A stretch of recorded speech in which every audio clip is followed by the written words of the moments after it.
So for this part, we'll be discussing about relational operators. Relational operators compare two values and determines the relationship between those values. The output of evaluation are the Boolean value true or false. So these are the operators. This is the greater than sign. So to use this, we have the operand 1 is greater than operand 2. So operand 1 is greater than operand 2, so that's a description. So if operand 1 is greater than operand 2, then this gives us a true value. So if not, it gives us a false value. So you have the greater or equal. So this is how we do it. Operand 1 is greater than or equal to operand 2. This is the same as not lesser. So if it is not lesser, it could be equal or it could be greater. This one is lesser than, so operand 1 is lesser than operand 2. So that's it. The lesser than or equal, operand 1 is less than or equal to operand 2. This is the same as not greater. So if it is not greater, it could be lesser or it could be equal. And this one is equal. So in other languages, we just use one equal sign for Java and also for C language, PHP. So several languages make use of the double equal for equality. So we are testing if operand 1 is equal to operand 2. And this one is for not equal. So operand 1 is not equal to operand 2. So these are the Boolean operators. So here's an example. So let's say, for example, we declared here three variables. Integer I is equal to 37, integer j is equal to 42, and integer k is equal to 42 also. So in the first part of the program, we just displayed the values of this variable. So we have here variable values. I equals the value of I, j is equal to value of j, k is equal to value. The next, we experimented or we tried to use the greater than symbol. So we compared the three variables. Is I greater than j, j is greater than I, k is greater than j. So we use plus, so this is a constant, plus this is the expression enclosed in parentheses. So this will give us what? I is greater than j, this will give us false, true, and then false, because k is not greater than j, they are actually equal. So this will give us a false value. And then we did the same thing here. So instead of greater than, we use the greater than or equal. And then here we use the less than. Here we use the less than equal. And then here we use the equal, and then here we use the not equal. So the output of the program will be something like this. So we have the values 37, 42, 42. So is I greater than j, that's false. J greater than I, that's true. K is greater than j, that's false because they are equal. Greater than or equal, is I greater than or equal to j, so false. Is j greater than or equal to I, that's true. Is k greater than or equal to j? So notice of the difference between greater than and greater than or equal. So here it is true because k and j are equal. So for less than, so is I less than j, that's true. This one is j less than, so that's false. This one is false. So less than or equal, so almost the same, true, false, except for less than or equal. So you notice here it is true because again k and j are equal. K is not lesser than, but they are equal. This gives us a true value. Is I equal to j? That's false, of course, but k is equal to j. It's true because both are equal to 42. Is I not equal to j? That's true. K not equal to j, that is false. So this will be the output of the program that I've showed you a while ago. So to show you how to make use of the relational operator. Then we have the logical operators.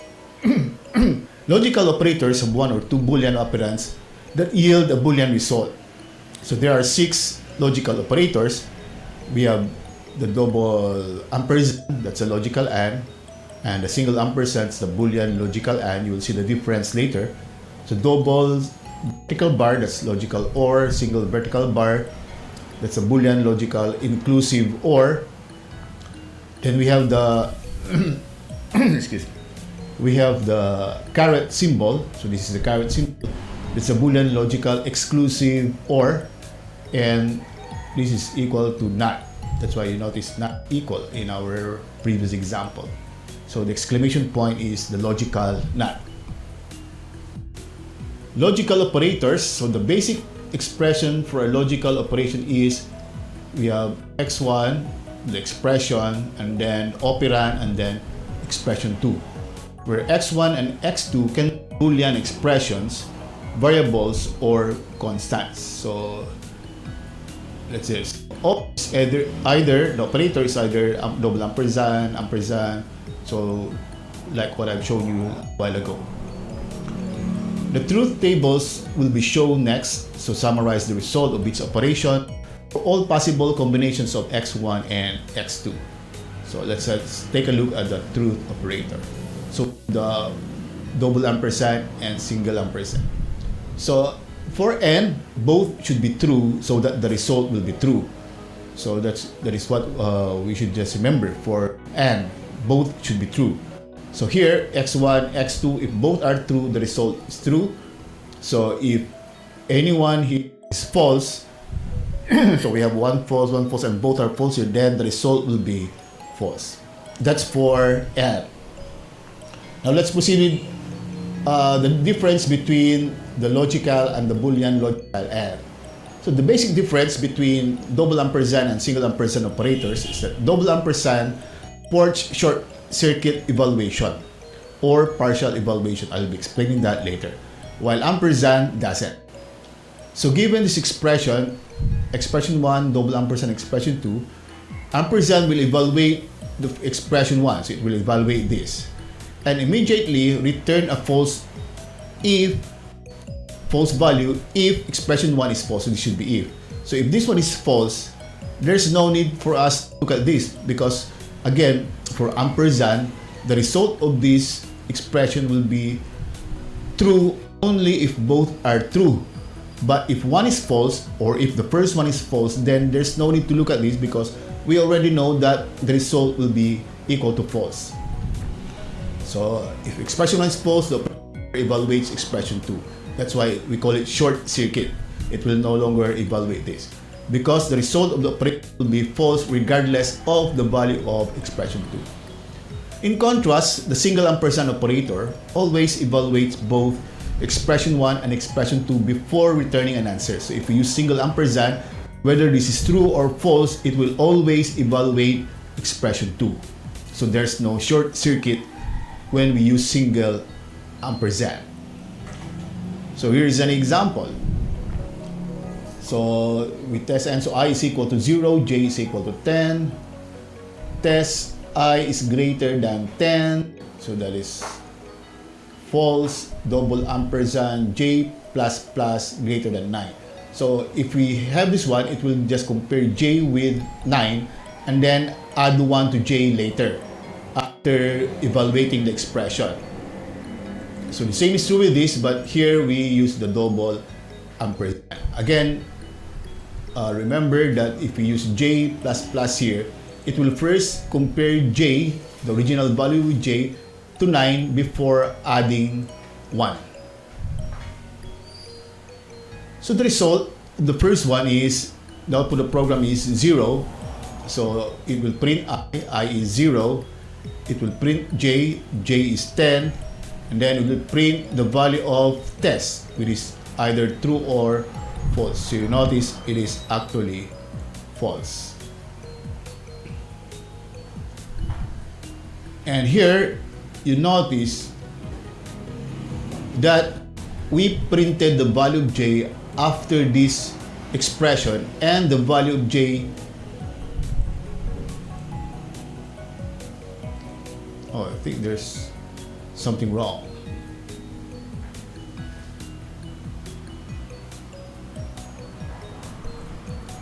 But value of j here should have already increased, because we are already through with this. So there's something wrong with the demo program. But anyway, this is what will happen here. So here J is 10. After printing the program, yes, that's correct. J is not equal to 10. This one is correct, sorry. So this should be 10. Why? Because it did not pass through this one because there is short circuit. So it did not add 1 to J. So I is still 0 and J is still 10. So I got confused there. So test will have a value of false. How about for the second one? So the same. 10 and J is greater than 9, then we have plus plus here. But this time around, you notice that J becomes 11. Why? Because even this one false, it will still evaluate this expression. So for the first one, since this one is false, it will no longer evaluate this expression. That is why we call it shortcut. Now, we also have the logical operators, the vertical bar, logical and Boolean logical inclusive OR. So inclusive, that means we can have both true values. So here, as long as one is true, then the result is true. That's why if both are true, the result is true. If one is true, the result will be true. The only time that it will become false if both are false. Excuse me. So what are the difference now between the logical, the double bar, and a single bar? So the same. The double bar supports short circuit evaluation, while the single bar doesn't. So here, we'll evaluate expression 1. If this is true, it will no longer evaluate expression 2. So that's for shortcut. Because it is understood that if this one is true, then the result will already be equal to true. In contrast, if we use a single bar, if this one is true, it will still evaluate this expression. So as an example again, we have I equals 0, J equals 10. I is lesser than 10. This is already true. Okay? Because 0 is lesser than 10. So it will not anymore do this here. So it will not add 1 to J. So I will be 0, J is still 10, and test will be equal to true. So 0, 10, 2. But for the single bar, vertical bar, I is lesser than 10, that's true. Excuse me. Although it is true, it will still evaluate this one. So it will evaluate this one, and it is also true, and it adds 1 to J. That's why we have here 0, 11, it added 1 to J, and then true. So note that the J++ line containing the double bar operator is not evaluated since the first expression I is lesser than 10 is already equal to true. That's for the first one. Then we have the caret, Boolean logical exclusive OR. So here, only one should be true. That's for the caret. So if both are true, it is false. If both are false, it is false. If only one is true, then the result is true. That's why it's called exclusive OR. So the result of an exclusive OR operation is true excuse me, if and only one operand is true and the other is false.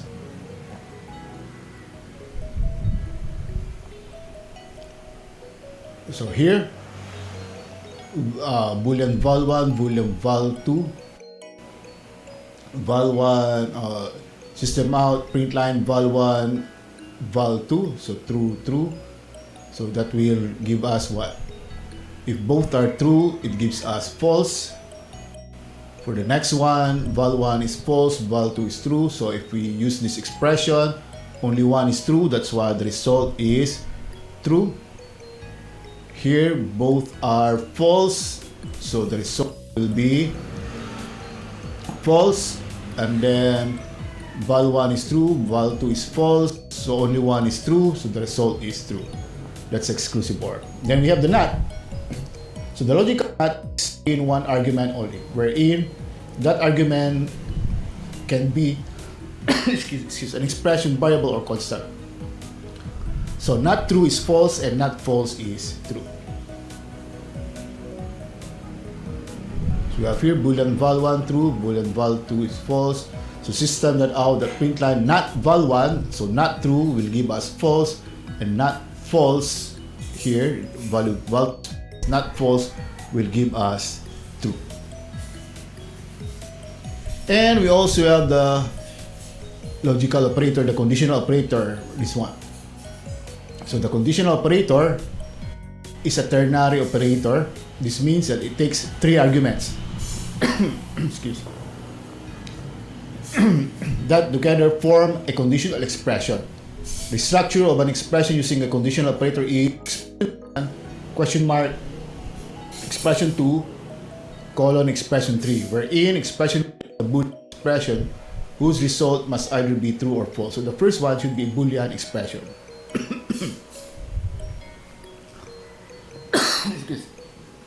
The result, if expression 1 is true, expression 2 here is returned. If expression 1 is false, so here expression 3 is returned. So example, status equals blank string, integer grade equals 80, status equals grade is than or equal to 60. If this is true, pass will be returned to status. If not, fail will be returned to status. So is grade greater than or equal to 60? Yes. So therefore, pass will be stored to status, and if we print the value of status, give us pass. That's why that's the output of the program, pass. So it is similar to this one. Remember, grade is greater than 80, it is greater than 60, print pass, if not, print fail. So that's the flowchart for this. Here's the operator precedence. So we have the dot, the square bracket, or the parentheses first. Then we have the increment and decrement operator, not, and this one. Then multiplication and division and modulus, these are of the same precedence, and then plus minus, followed by these are bit operators.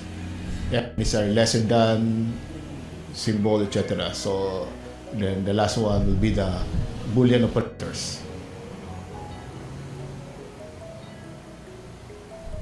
So what do we mean by operator precedence? So given a complicated expression, we can rewrite this expression and place some parentheses based on operator precedence. So what is evaluated first? It will be this, followed by multiplication, this also, and the last one will be this. That's why we can group this, then group this. So what is inside the parentheses will be evaluated first. So this one is the same as this. So coding guidelines: to avoid confusion in evaluating mathematical operations, keep your expression simple and use parentheses. So summary for the whole chapter, Java commands. So we have the C++ style commands, C style commands, and special doc. So we have Java statements. So Java statement ends with semicolon. We have blocks. So blocks, we have the open curly brace and close curly braces. Identifiers. So these are the names we give to methods. We use variables, but there are also keywords. So just like system, these are the words that we cannot use as identifier. We have the Java literals. These are the constants. So constants can be an integer, floating point, Boolean character, or string. Then we also have the primitive data types. The same with the Boolean character, byte, short, int, long, float, and double. So a string is not a primitive data type. And we have the operators, variables. So we can declare variables, we can initialize, we can print them, we can output them. So we have the difference between system.out.print line and system.out.print. We have also seen the difference between reference variables and primitive variables. So reference variables stores the address, while primitive variables stores the value. Operators, we have the arithmetic operators, increment and decrement operators, relational operators, logic operators, conditional operators, and operator precedence. So these are the things that we have discussed for this chapter. So thank you for viewing this video.